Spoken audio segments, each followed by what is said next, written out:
नमस्कार। मैं सिंगर ज्ञान हलचल कुशवाहा मिर्जापुर विंध्याचल की धरती से। हमारे जितने भी गाने हैं सब यूट्यूब के ज्ञान हलचल कुशवाहा ऑफिशियल चैनल पर देखने व सुनने को मिलेगा।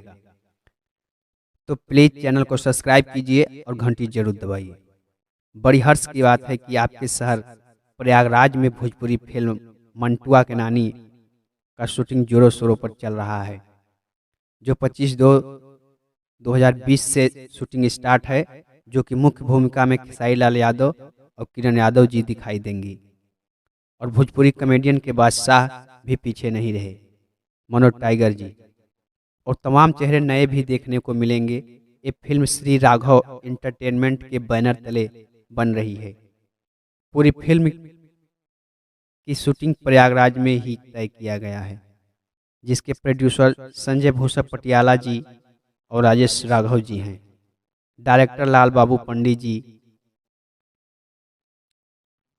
गीत को सजाया है प्यारेलाल यादव, अरुण बिहारी, कुंदन प्रीत। फाइटर मास्टर दिलीप यादव जी हैं। दोस्तों, ये वीडियो आपको कैसा लगा कमेंट बॉक्स में अपना सुझाव जरूर दीजिएगा। तो फिर मिलते हैं अपने ही देसी खाटी गीत संगीत के साथ। जय हिंद, जय भारत।